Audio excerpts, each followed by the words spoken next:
Hello बच्चों, आप लोग कैसे हैं? आज बहुत दिन बाद आप लोगों से मुलाकात हो रही है। आज हम लोग रिवीजन सीरीज की क्लास नंबर 1 लेंगे। Class number 1। और आज हम लोग पढ़ने वाले हैं यूनिट फर्स्ट का इलेक्ट्रोस्टैटिक का जो चैप्टर है, उसका नाम है हम लोग इलेक्ट्रिक चार्ज। इलेक्ट्रिक चार्ज हम लोग पढ़ने वाले हैं। एंड हम लोग पढ़ने वाले हैं field, electric charge and field. इसका हम लोग करने वाले बेटा आज रिवीजन। और देखते हैं इसमें क्या क्या आप लोग पढ़े हैं, क्या क्या नहीं पढ़े हैं। हम लोग इसमें क्या पढ़ेंगे? सबसे पहले हम लोग इसमें पढ़ेंगे इलेक्ट्रिक चार्ज। इलेक्ट्रिक चार्ज पढ़ने वाले हैं। इलेक्ट्रिक चार्ज, वैद्युत वैद्युत आवेश। अगर कोई पूछे कि भाई वैद्युत आवेश क्या है, वैद्युत आवेश क्या है, तो हम लोग क्या बताएंगे भाई कि वैद्युत आवेश उतनी ही मूल राशि है जितना कि द्रव्यमान। वैद्युत आवेश उतनी ही मूल राशि है जितना कि द्रव्यमान। और इसके कारण हम बताए थे कि दो प्रॉपर्टी आपकी शो होती है। एक जिसे हम लोग कहते हैं वैद्युत प्रभाव, जिसे हम लोग कहते हैं वैद्युत प्रभाव। वैद्युत प्रभाव बताए थे कि जब कोई वस्तु आवेशित हो जाएगी तो वो किसी दूसरे आवेशित वस्तु को या तो वो करेगी आकर्षित या तो करेगी प्रतिकर्षित। इसको हम लोग कहते हैं वैद्युत प्रभाव। अच्छा, दूसरी जो प्रॉपर्टी है, उस प्रभाव को हम लोग कहते हैं इलेक्ट्रिक इफेक्ट। उसको हम लोग कहते हैं इलेक्ट्रिक इफेक्ट। इलेक्ट्रिक नहीं, सॉरी, उसे कहते हैं मैग्नेटिक इफेक्ट। उसे हम लोग कहते हैं magnetic effect. Magnetic magnetic effect. दूसरे वाले को हम लोग कहते हैं मैग्नेटिक इफेक्ट, जिसे हम लोग कहते हैं चुंबकीय प्रभाव। चुंबकीय प्रभाव एक जो हो गया वैद्युत प्रभाव, और दूसरा जो हो गया वो हो गया आपका चुंबकीय प्रभाव। तो हम लोग ये कह सकते हैं कि आवेश किसी भी पदार्थ का वह गुण है, किसी भी पदार्थ का वह गुण है जिसके कारण वह वैद्युत प्रभाव तथा चुंबकीय प्रभाव के गुणों को प्रदर्शित करती है। जिसके कारण वह वैद्युत प्रभाव तथा चुंबकीय प्रभाव के गुणों को प्रदर्शित करती है, तो उसे हम लोग कहते हैं क्या? आवेश कहते हैं। हमने कहा ठीक है, ठीक है, कोई दिक्कत नहीं है। आवेश के प्रकार की बात करें हम लोग, आवेश के प्रकार की, तो ध्यान रखिए ये दो प्रकार का होता है। कितने प्रकार का? दो प्रकार का होता है। एक होता है पहले को, जिसे हम लोग कहते हैं पहले को, उसे कहते हैं पॉजिटिव चार्ज, पॉजिटिव चार्ज। दूसरे को हम लोग कहते हैं, उस वाले को हम लोग कहते हैं नेगेटिव चार्ज, धनावेश और ऋणावेश। एक को कहते हैं धनावेश और दूसरे को कहते हैं हम लोग ऋणावेश। धनावेश और ऋणावेश, ये बहुत इंपॉर्टेंट सा कॉन्सेप्ट है, धनावेश और ऋणावेश।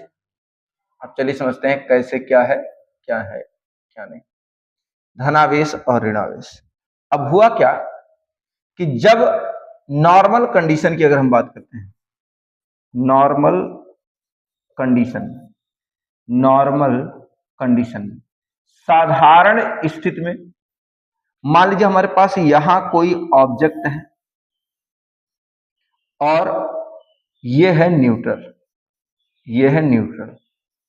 उदासीन है। हमने क्या किया, यहीं पर एक दूसरी ऑब्जेक्ट ले लिया और ये भी है न्यूट्रल, उदासीन। ये भी क्या है? उदासीन। हमने क्या किया कि यहां से कुछ इलेक्ट्रॉनों को ट्रांसफर कर दिया। इसमें उदासीन होने का मतलब बेटा होता है number of electron equal to number of proton. यहां भी उदासीन होने का मतलब होता है number of electron equal to number of proton. हमने क्या किया कि इसमें से कुछ इलेक्ट्रॉन को निकालकर दूसरे वाले में ट्रांसफर कर दिया। ठीक है, अब मुद्दा ये उठता है कि इलेक्ट्रॉन ही क्यों निकलता है?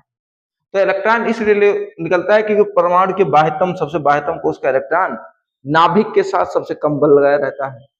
जब नाभिक उस पर सबसे कम बल लगाता है तो ये इलेक्ट्रॉन थोड़े से ही बल में क्या कर देता है? अपने परमाणु को बाहर छोड़ देता है। थोड़े से ही बल में अपने परमाणु को बाहर छोड़ देता है, थोड़ी सी ऊर्जा में। इसलिए इलेक्ट्रॉन को निकालना बहुत आसान है, जबकि किसी भी परमाणु से अगर हम लोग प्रोटॉन को निकालें तो वो बहुत कठिन प्रक्रिया हो जाती है, बहुत ज्यादा कठिन प्रक्रिया। उसके लिए बहुत ज्यादा हमें ऊर्जा और ताप की जरूरत होती है, जो कि नॉर्मल कंडीशन में हमारे यहाँ पर संभव नहीं है।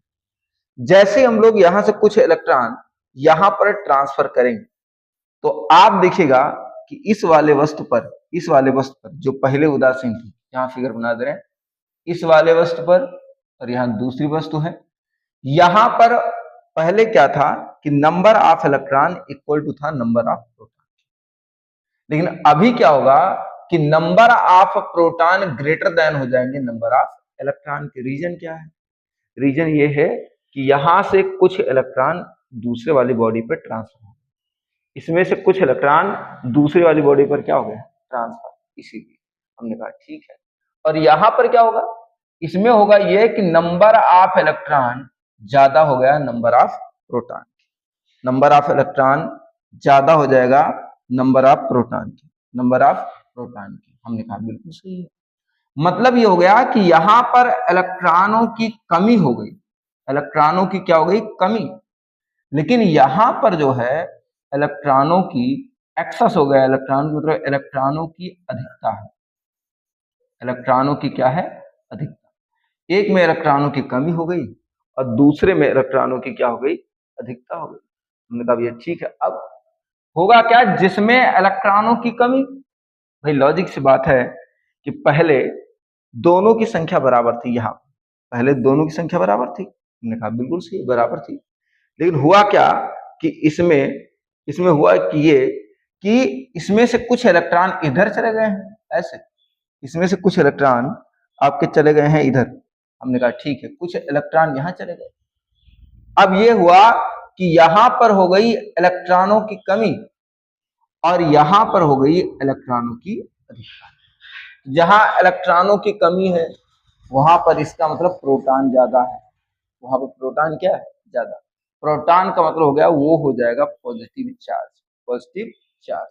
और जहां पर इलेक्ट्रॉनों की कमी है वहां पर इलेक्ट्रॉनों की अधिकता है, वहां पर इलेक्ट्रॉन ज्यादा और वो हो जाएगा नेगेटिव चार्ज। तो आवेश हो गए हमारे पास दो प्रकार, एक धनावेश और एक ऋणावेश। तो धनावेश का मतलब है कि इलेक्ट्रॉनों की संख्या कम हो जाएगी, इलेक्ट्रॉनों की कमी। अच्छा, ऋणावेश का मतलब है कि इलेक्ट्रॉनों की संख्या बहुत ज्यादा बढ़ जाएगी, इलेक्ट्रॉनों की। तो एक में हो जाएगा इलेक्ट्रॉनों में कमी, दूसरे में हो जाएगा इलेक्ट्रॉनों की अधिकता। चलिए इसी बात पे एक बात और समझते हैं हम लोग। मान लीजिए हमारे पास दो ऑब्जेक्ट हैं, दो ऑब्जेक्ट है हमारे पास। अब ये ऑब्जेक्ट पहला है और यहां पर ये वाला ऑब्जेक्ट दूसरा। और हम कह रहे हैं कि शुरुआत में क्या है कि इसका भी द्रव्यमान यम है, इसका भी द्रव्यमान यम। हमने क्या किया कि यहां से कुछ इलेक्ट्रॉनों को ट्रांसफर कर दिया है, यहां से कुछ इलेक्ट्रॉन यहां चले गए। तो जब इलेक्ट्रॉन जाते हैं, सबको पता है कि इलेक्ट्रॉन पर आवेश की बात करेंगे तो -1.6 इंटू 10⁻⁻19 कूलम। ठीक है। द्रव्यमान की बात करेंगे तो 9.1 गुणे 10 की घात -31 किलोग्राम, -31 किलोग्राम। तो जब यहां से इलेक्ट्रॉन ट्रांसफर हो रहा है, इलेक्ट्रॉन यहां पर क्या हो रहा है? ट्रांसफर। तो आप ये देखो कि इलेक्ट्रॉन भाई यहां से यहां जा रहा है तो इलेक्ट्रॉन का द्रव्यमान भी तो जाएगा। पहली बात तो आपको एक चीज यही याद रखनी है कि चार्ज ऑलवेज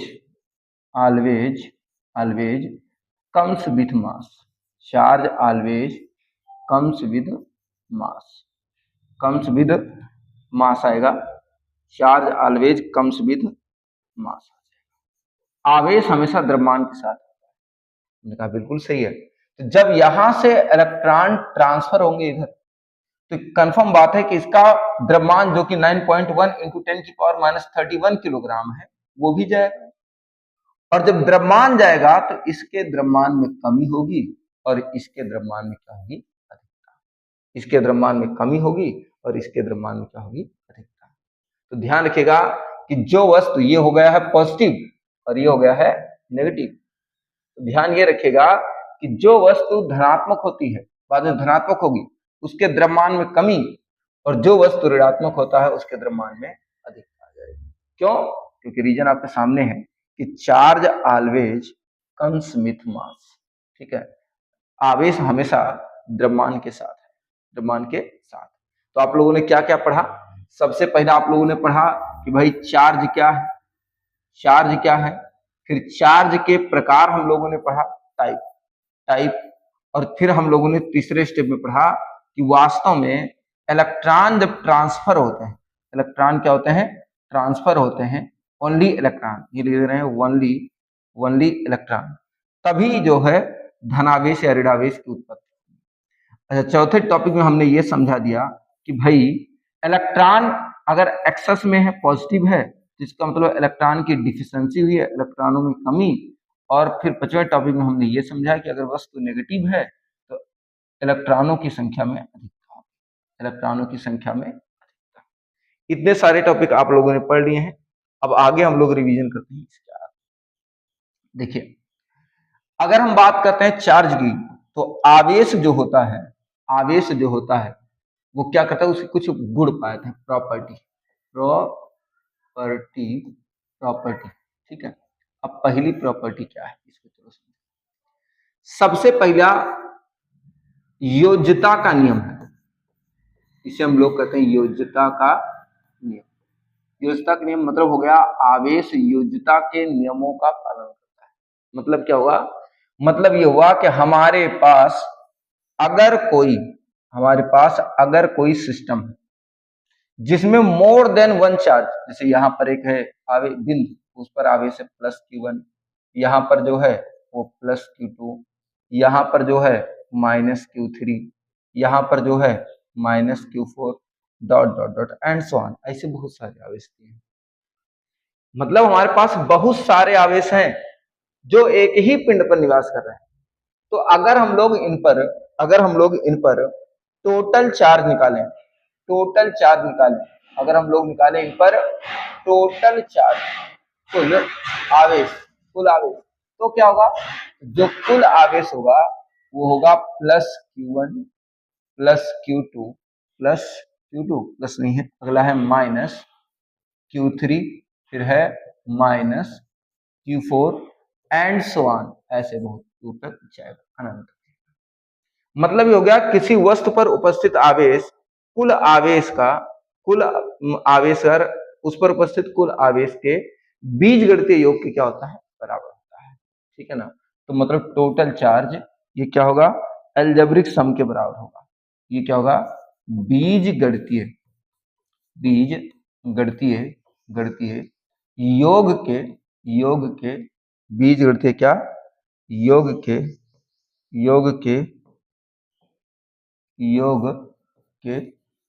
क्या होगा भाई? बराबर होगा। बीजगणितीय योग के क्या होगा? बराबर होगा। तो ये पूरा हम लोगों का चार्ज है, कैसे क्या है क्या नहीं है, तो ये पूरा का पूरा हम लोगों का थ्योरम है। ठीक है, किसी वस्तु पर उपस्थित कुल आवेश बीजगणितीय आवेश के योग के क्या होता है? बराबर होता है। ठीक है, ये हो गया हमारे पास पूरा कॉन्सेप्ट। ठीक है, अब चलिए समझते हैं इसके आगे दूसरा वाला कॉन्सेप्ट। प्रॉपर्टी में पहला हो गया योज्यता का नियम, दूसरा है जिसे हम लोग कहते हैं योज्यता का हो गया एक नियम, दूसरा हो गया आवेश संरक्षण सिद्धांत, चार्ज कंजर्वेशन थ्योरम। आवेश भी क्या? संरक्षण सिद्धांत, आवेश संरक्षण सिद्धांत। अब ये कहता है आवेश संरक्षण सिद्धांत क्या है? अगर हमारे पास कोई आइसोलेटेड सिस्टम है, अगर हमारे पास कोई क्या है? आइसोलेटेड सिस्टम है। चलो भाई देखते हैं आइसोलेटेड सिस्टम क्या होता है। ये हमारे पास एक वस्तु है, आइसोलेटेड का मतलब हो गया ये आइसोलेटेड है, ध्यान रखिएगा, आइसोलेटेड, जिसे हम लोग कहते हैं विलगित, इसे हम लोग क्या कहते हैं? विलगित। अब विलगित क्या है?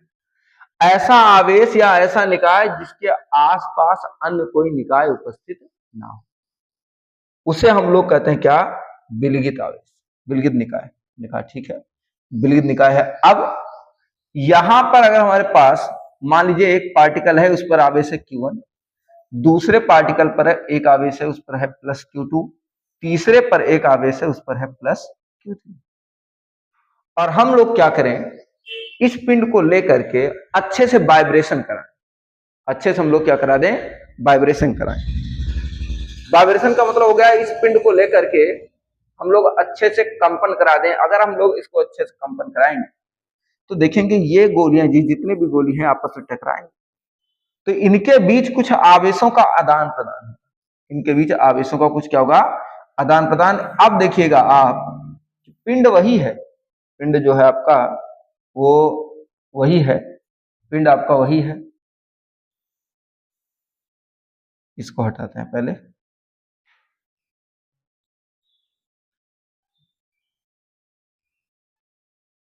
पिंड जो है आपका वो वही, हम कह पिंड तो वही, लेकिन हुआ क्या कि इसमें जो आवेश है, पहले था देखो पहले वाले पिंड पर Q1, अब हो गया है Q1 डैश, दूसरे पर था Q2, तो ये घट या बढ़ करके हो गया है Q2 डैश, और तीसरे पे है Q3, ये भी घट या बढ़कर हो जाएगा Q3 डैश। मतलब मेरा ये था कि अगर यहां पर टोटल जोड़ा जाए Q1 plus Q2 plus Q3, यहां पर जोड़ा जाए तो जोड़ मतलब इन दोनों को आपस में टकराने के पहले जो कुल मिला के आवेश था, टकराने के बाद भी कुल मिला के उतना ही आवेश Q1 dash plus Q2 dash plus Q3 dash, और दोनों आवेश क्या है, बराबर। दोनों आवेश बेटा क्या है आपके, बराबर है। मतलब आवेश को ना तो उत्पन्न किया जा सकता है और ना ही नष्ट किया जा सकता है, आवेश को ना तो उत्पन्न किया जा सकता है और ना ही नष्ट किया जा सकता है। इसे केवल एक बॉडी से दूसरे बॉडी पर ट्रांसफर किया जा सकता है, स्थानांतरित किया जा सकता है। इसे केवल एक पिंड से दूसरे पिंड पर स्थानांतरित किया जा सकता है। ठीक है, आवेश को ना तो उत्पन्न किया जा सकता है ना तो नष्ट किया जा सकता है, इसे एक पिंड से दूसरे पिंड पर केवल स्थानांतरित किया जा सकता है। अब चले भाई इसके समझते हैं आगे। एक और प्रॉपर्टी है जिसे कहते हैं क्वांटाइजेशन ऑफ चार्ज। आवेश का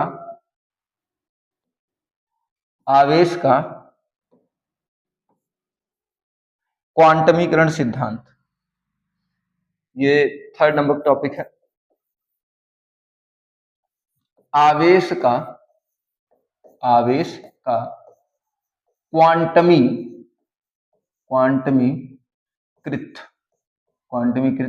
सिद्धांत, आवेश का क्वांटमीकृत क्या सिद्धांत।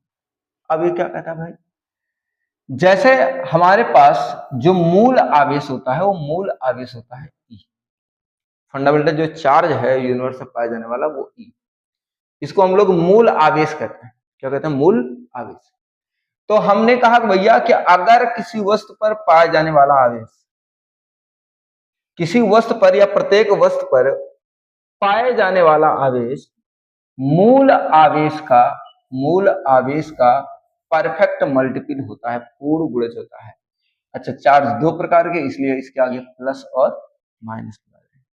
आवेश दो प्रकार का इसलिए इसके आगे लगा रहे हैं प्लस और माइनस। ठीक है, आवेश का क्वांटमीकरण सिद्धांत क्या कहता है कि किसी प्रत्येक वस्तु पर पाए जाने वाला कुल आवेश मूल आवेश का परफेक्ट मल्टीपल होता है। अगर हम बात करते हैं यन की, तो यन जो है वो क्या है भाई, अगर हम बात कर रहे हैं यन की, तो यन क्या है, यन को हम लोग कहते हैं, कलर नहीं चेंज हो रहा है, यन को क्या कहते हैं, यन को हम लोग कहते हैं पूर्ण गुणज संख्या, यन को हम लोग कहते हैं पूर्ण गुणज संख्या। ठीक है, इसको हम लोग कहते हैं परफेक्ट मल्टीपल नंबर, पूर्ण गुणज संख्या, परफेक्ट मल्टीपल नंबर, क्योंकि Q बराबर प्लस माइनस एन। हमने कहा ठीक है, इसका मतलब क्या भाई, n का मान या तो 1 होगा या तो 2 होगा या तो 3 होगा या तो 4 होगा या तो 5 होगा एंड सो ऑन।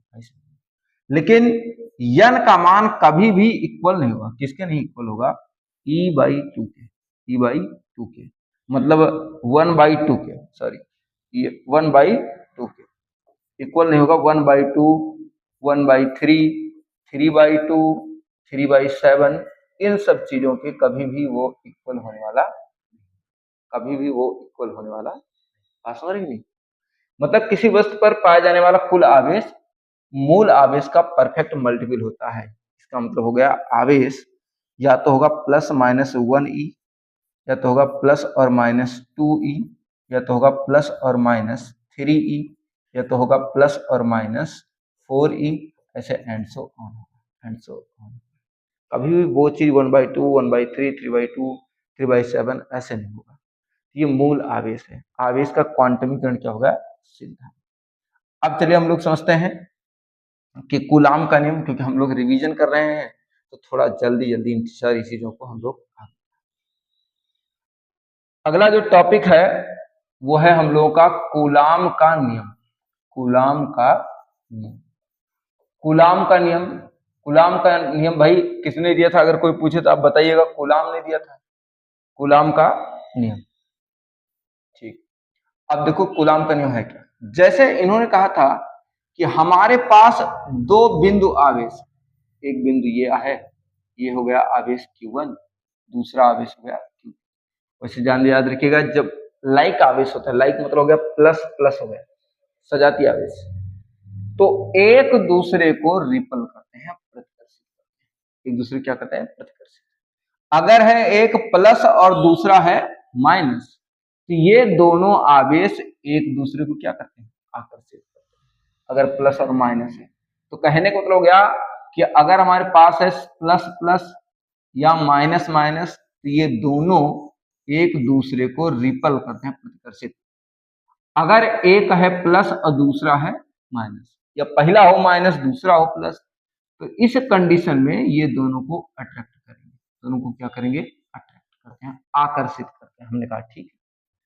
इन्होंने कहा अगर हमारे पास कोई दो बिंदु आवेश है Q1 और Q2, अच्छा बिंदु आवेश किसे कहते हैं, पॉइंट चार्ज, जिनका आकार उन्हें पृथक करने वाली दूरी की तुलना में नगण्य हो, जिनका आकार उन्हें पृथक करने वाली दूरी की तुलना में क्या हो, नगण्य हो। ये आ रहा, ये याद रखिएगा, अगर साइज वस्तु का जो आकार है, मतलब आवेश का जो आकार है वो बहुत छोटा है दूरी की तुलना में, तो उसे हम लोग क्या कहते हैं, पॉइंट चार्ज कहते हैं, बिंदु आवेश कहते हैं, उसे हम लोग कहते हैं बिंदु आवेश। ठीक है। अब इसकी थ्योरी क्या कहती है, इसकी थ्योरी ये कहती है कि किन्हीं दो बिंदु आवेशों पर, किन्हीं दो बिंदु आवेशों पर लगने वाला, किन्हीं दो बिंदु आवेशों पर लगने वाला आकर्षण अथवा प्रतिकर्षण बल, आकर्षण अथवा प्रतिकर्षण बल, लगने वाला आकर्षण अथवा प्रतिकर्षण बल उनके परिमाणों के गुणनफल के अनुक्रमानुपाती तथा उनके बीच की दूरी के वर्ग के व्यतक्रमानुपाती होता है, या प्रोपोर्शनल टू Q1 Q2 बटे R स्क्वायर। किन्हीं दो बिंदु आवेशों के बीच लगने वाला आकर्षण अथवा प्रतिकर्षण बल उनके परिमाणों के गुणनफल के अनुक्रमानुपाती तथा उनके बीच की दूरी के वर्ग के व्यतक्रमानुपाती होता है, उनके बीच की दूरी के वर्ग के व्यतक्रमानुपाती होता है। ठीक, गंदी राइटिंग है भैया, गंदी राइटिंग होगी, हम लोग लड़के हैं तो गंदी राइटिंग होगी, और क्या। चलो भाई देखते हैं, बटे में R स्क्वायर। जब भी हम लोग देखिएगा Q1 Q2 बढ़ाएंगे तो लगने वाला बल बढ़ेगा, और अगर Q1 Q2 घटाएंगे तो लगने वाला बल घटेगा। R अगर बढ़ेगा तो लगने वाला बल घटेगा, और R अगर घटेगा तो लगने वाला बल बढ़ेगा, क्योंकि ये पहले से कहा है व्यतक्रमानुपाती। हमने कहा भैया बिल्कुल से कोई दिक्कत नहीं। अगर हम लोग प्रोपोर्शनल हटाएं तो जोड़ते हैं एक कांस्टेंट, एक क्या जोड़ते हैं, कांस्टेंट जोड़ते हैं। अब चलिए देखते हैं कौन सा कांस्टेंट होता है इसमें। ठीक है, अब कौन सा ले कलर, ये उठा देते हैं। F बराबर क्या, यहां पर हो जाएगा एफ बराबर क्या, 1/4 पाई एप्सिलॉन नॉट के डॉट Q1 Q2 बटे में R स्क्वायर, Q1 Q2 बटे में R स्क्वायर। हमने कहा ठीक है। एफ को लगने वाला वैद्युत बल 1/4 पाई एप्सिलॉन नॉट के पूरा कांस्टेंट है, Q1 Q2 आवेश है और R उनके बीच की दूरी। एप्सिलॉन नॉट की बात करें तो इसका मान होता है 8.85 गुणे 10⁻⁻12 कूलाम स्क्वायर पर न्यूटन मीटर स्क्वायर। अच्छा, इसे कहते क्या है, इसे कहते हैं निर्वात की क्या, वैद्युतशीलता, निर्वात की वैद्युतशीलता, इसे हम लोग कहते हैं निर्वात की वैद्युतशीलता। हमने कहा ठीक है, कोई दिक्कत नहीं, यह है आपका निर्वात की वैद्युतशीलता। के की बात करें, इसको कहते हैं माध्यम का क्या, परावैद्युतांक, माध्यम का परावैद्युतांक। अच्छा, के का मान वायु अथवा निर्वात के लिए 1 होता है। किसके लिए, वायु अथवा निर्वात के लिए, के का मान क्या होगा, 1। अन्य माध्यमों के लिए के का मान 1 से बड़ा और इनफाइनाइट से छोटा होगा। अच्छा, धातुओं के लिए के का मान, धातुओं के लिए के का मान क्या होता है, इनफाइनाइट, के का मान क्या होगा, इनफाइनाइट होगा। क्यों, किसके लिए, फॉर मेटल्स, धातुओं के लिए के का मान क्या होता है, अनंत होता है।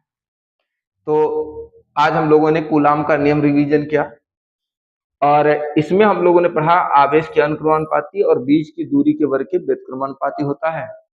कांस्टेंट के बारे में पढ़ा है। अच्छा, इस कांस्टेंट की वैल्यू होती है, उसको भी समझ लीजिए, 1/4 पाई एप्सिलॉन नॉट के का मान होगा निर्वात के लिए। अच्छा, इसमें के अगर लिख दिए हम लोग, इसका मतलब आपको समझ लेना है निर्वात, ठीक है, इसका मतलब है निर्वात, इसका मान है 9 गुणे 10⁻9 न्यूटन मीटर स्क्वायर प्रति coulomb square, newton metre square प्रति कूलाम स्क्वायर। ये आपका 1/4 पाई एप्सिलॉन नॉट के की वैल्यू होती है। 9 गुणे 10⁻9 वो भी होता है न्यूटन मीटर स्क्वायर प्रति कूलाम स्क्वायर। हमने कहा ठीक है, कोई दिक्कत नहीं, इतनी चीजें आपकी होती है। हमने कहा ठीक है, इसके आगे हम लोग समझते हैं। देखिए, बल की अगर हम बात करें, वैद्युत बल की, तो ध्यान रखना है कि वैद्युत बल एक सदिश राशि है। वैद्युत बल एक कैसी राशि है, सदिश। और सदिश उसे कहते हैं जिनमें परिमाण हो प्लस परिमाण के साथ साथ क्या हो, दिशा। जिनमें परिमाण हो और परिमाण के साथ साथ क्या हो, दिशा। परिमाण प्लस में हो दिशा। हमने कहा ठीक है, सदिश उसे कहते हैं जिनमें परिमाण हो और परिमाण के साथ में दिशा हो।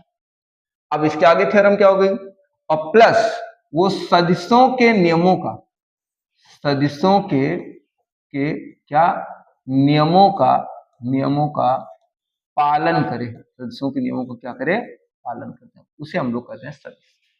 हमने कहा ठीक है, कोई दिक्कत नहीं है। अगर वैद्युत बल सदिश राशि है, वैद्युत बल सदिश राशि है, तो आप क्या करेंगे, हम कुछ नहीं करेंगे, आप ही करेंगे जो करना है। वैद्युत बल अगर सदिश राशि है तो सदिश स्वरूप लिखेंगे, इसका हमें लिखना पड़ेगा सदिश। एक्चुअली क्या है कि बोर्ड है नया, अभी प्रैक्टिस है नहीं, धीरे धीरे प्रैक्टिस हो जाएगी।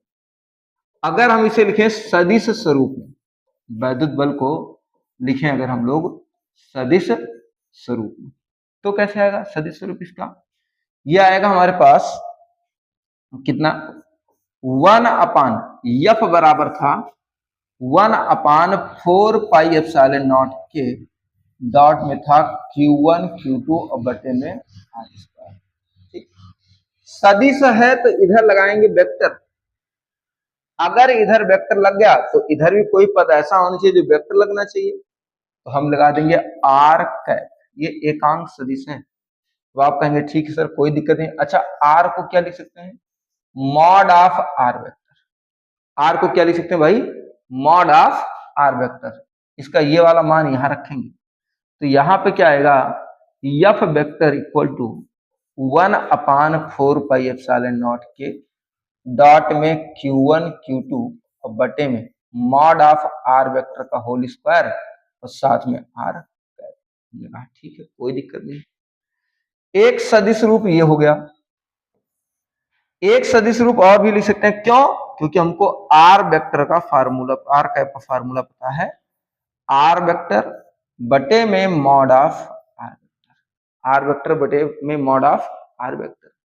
इसका मान अगर हम लोग यहां रख दें, इसका मान अगर हम लोग यहां रख दें तो यही सदिश रूप का फार्मूला आएगा F vector equal to 1/4 pi epsilon naught के और डॉट में आएगा Q1 Q2 और बटे में mod of r vector cube into में आर वेक्टर। ये वैद्युत बल आ जाएगा। तो वैद्युत बल का जो सदिश रूप हो गया, इसमें 2-3 रूप आपको याद भी रखना है।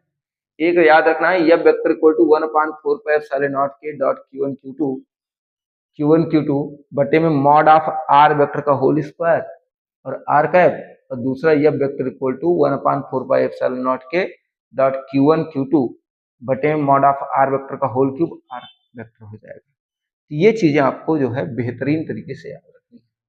हमने कहा ये ठीक है। अच्छा कूलाम, कभी कभी पेपर में आता है कि कूलाम के नियम का सदिश स्वरूप का महत्व बताओ।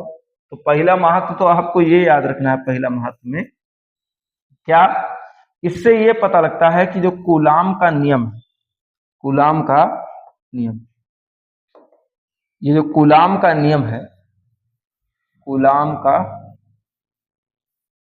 नियम, नियम, नियम, हिंदी वाली आदत है। कूलाम का जो नियम है वो क्या करता है, न्यूटन्स लॉ ऑफ मोशन के तीसरे नियम का, मतलब न्यूटन के गति विषयक तीसरे नियम का पालन करता है। पहला तो ये पता लगता है कि ये जो कूलाम का नियम है, कूलाम का नियम वो न्यूटन के गति विषयक तृतीय नियम का पालन करता है। अच्छा दूसरा, दूसरा कौन सा भाई, दूसरा, पहला ये हो गया कूलाम के तीसरे नियम का नियम, कूलाम का नियम न्यूटन के गति विषयक तृतीय नियम को क्या करेगा, पालन। दूसरा ये पता लगता है कि इसकी दिशा सेंट्रल होती है। ये एक अक्षीय बल, कैसा बल है, अक्षीय। अच्छा अक्षीय बल का मतलब क्या हो गया, इसकी दिशा दोनों को मिलाने वाली रेखा के अनुदिश होती है। इसकी दिशा दोनों को मिलाने वाली रेखा के अनुदिश होती है। तो ये हो गया कूलाम के नियम का सदिश स्वरूप का महत्व। सदिश स्वरूप का क्या हो गया, महत्व। मेरे प्यारे बच्चों इस सीरीज में पहले लेक्चर में केवल हम लोग इतना ही देखेंगे। अब इस पर आधारित बेस्ड न्यूमेरिकल हम लोग कल करने वाले हैं। तो आज तक हम लोग इतना ही